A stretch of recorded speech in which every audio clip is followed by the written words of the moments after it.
While always on the hunt for a cheap black and white film, I knew it would be only a matter of time before I would test out some Berger Pancro 400. Pretty much the only thing I knew about this film stock before shooting it was that it was French. So, wanting to up my knowledge on this film, I decided to grab a few rolls and hit the streets.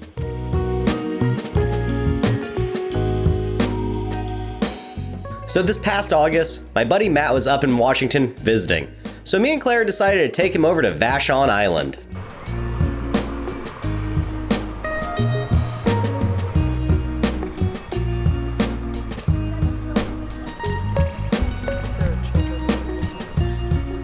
Joining us on our travels to the island would be my Mamiya 645E, my newest medium format camera.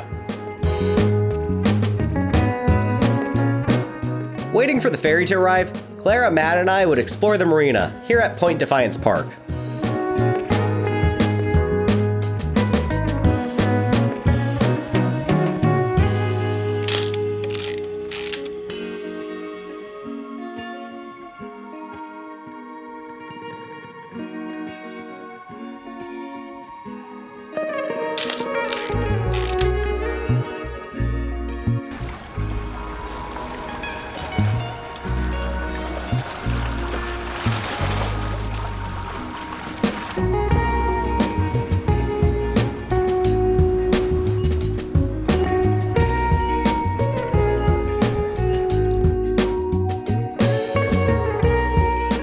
First impressions. It's a pretty neutral looking black and white film. If you prefer a black and white film stock with more contrast baked in, you might want to skip this one. Then again, you could always push it.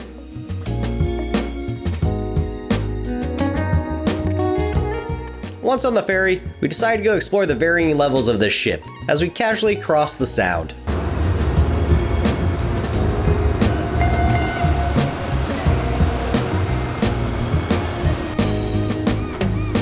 That's not the one, but yeah, that is you, right? You guys should get married. That's why we're doing the trouble. Okay, yeah, got you. I understand.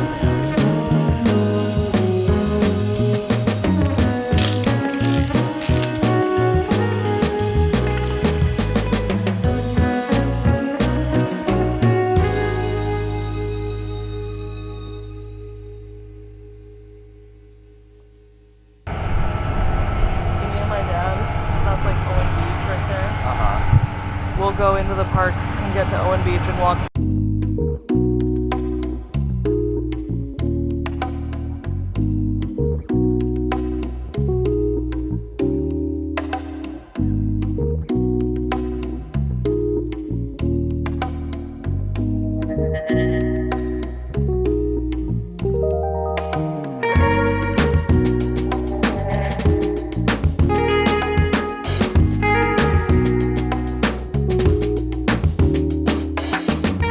Eventually we'd make it to the first stop on our trip, Point Robinson Park, which is the home to a very unique art installation.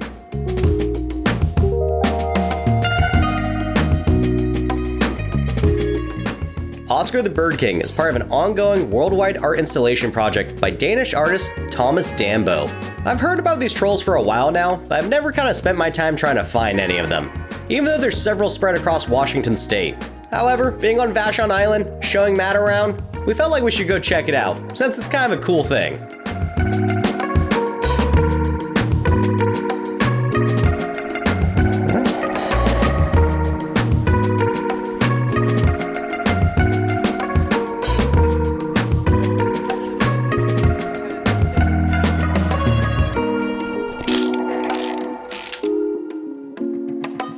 I have to say, this art installation was actually pretty cool. The sheer size of Oscar is actually impressive. It actually made me feel like I should probably try to find the other trolls here in the PNW.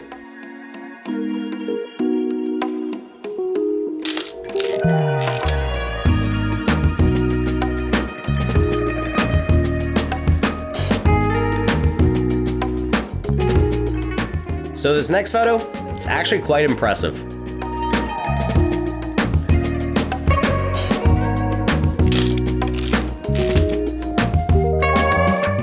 I don't know if I just nailed the exposure on this photo, or if that Berger Pancro 400 has some of the best exposure latitude on the market.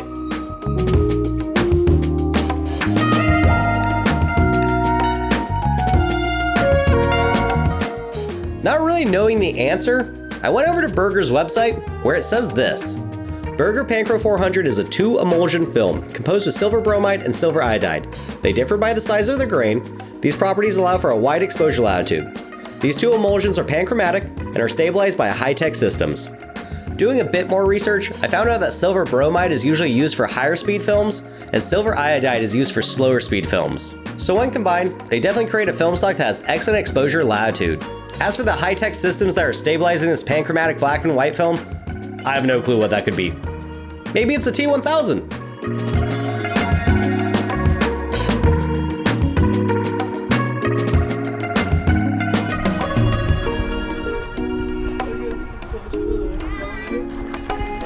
For the holiday weekend. Burger Boys weekend. Berger Pancro.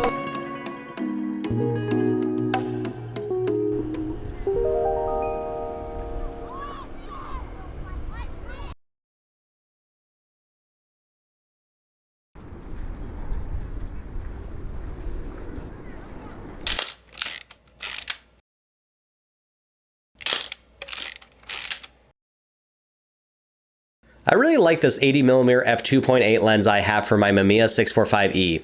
I know the f1.9 lens is the more desirable version, but this f2.8 lens still has good bokeh as well. The sharpness is still really nice too.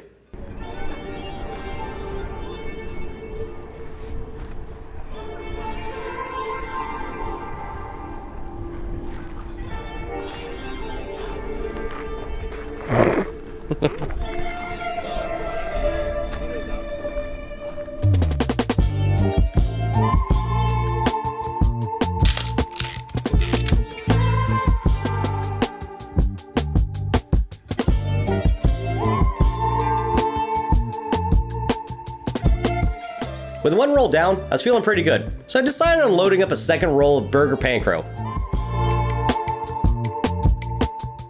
Also, sometimes you gotta go full caveman mode.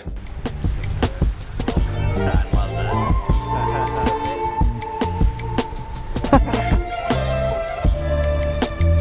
that. Oh man.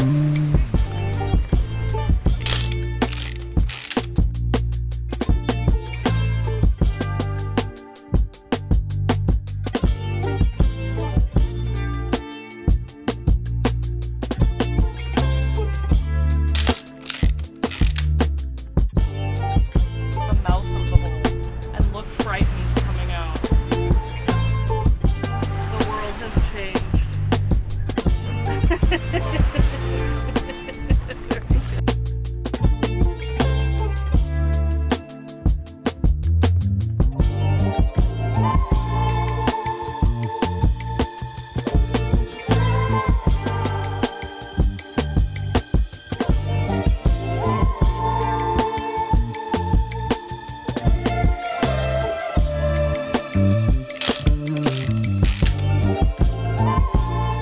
From the beach, we decided to head to the heart of Vashon to get some lunch.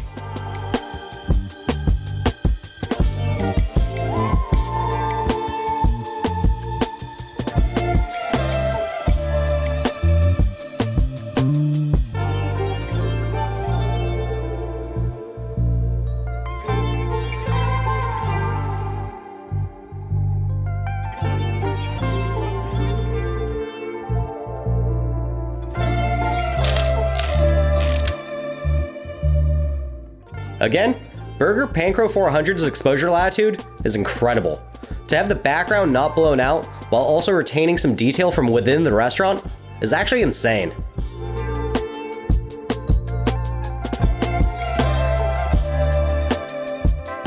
If I was shooting slide film, this photo would be both blown out and muddy.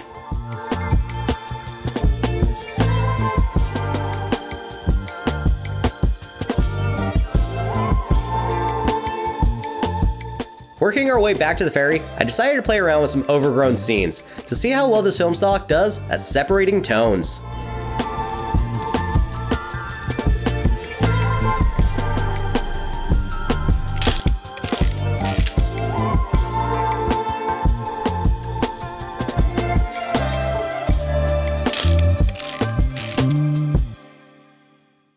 Boring compositions, but I love how this film can separate the slightest tonal shifts in the overgrown ivy.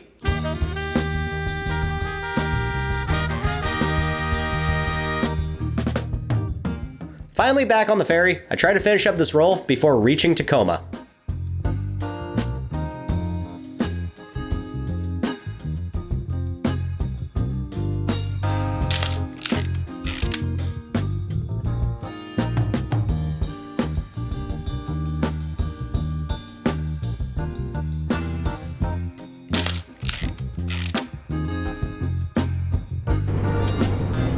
Yay.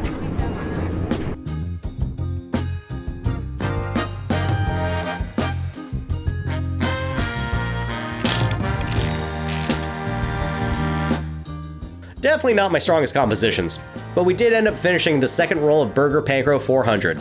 I really enjoyed this film stock, but I have to say, my negatives, once scanned, were really flat. This really isn't a bad thing if you scan and edit your own photos at home, because you can always add contrast in post. However, if you're having your lab scan your film, just know it might come back looking a little flat. Since Berger Pancro is a pretty fast film with exceptional exposure latitude, I've been wondering if it's the secret formula for black and white night photography. I know that Fuji Acros 2 is the king of reciprocity, but I'm willing to burn a couple rolls of Berger Pancro 400 just to see how it does underneath the streetlights. I might have to bring back the Mamiya 645E on that outing, because I'll definitely be bracketing some shots. Another reason why you might consider picking up some Berger Pancro 400 is they can get in both a 35 and 120 rolls, as well as 4x5 sheet film. I've shot some 35mm in the past, and if you like a crunchy film stock, this one might be for you. I personally prefer in medium format though, because the grain has a pleasing texture without being too overwhelming. I have not shot this in 4x5 yet, but after doing some reading, seems that even in sheet form, the grain is still noticeable. This is pretty unique, because 4x5 is so large that the grain should be minuscule.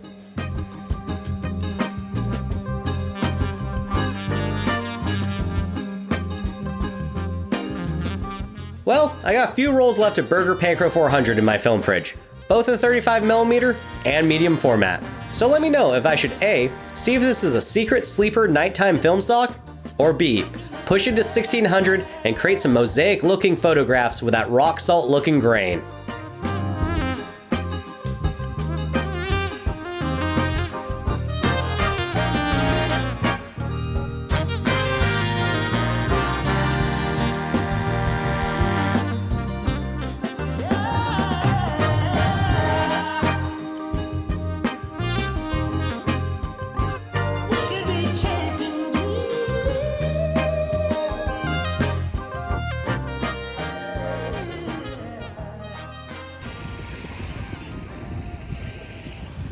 Yabba dabba doo!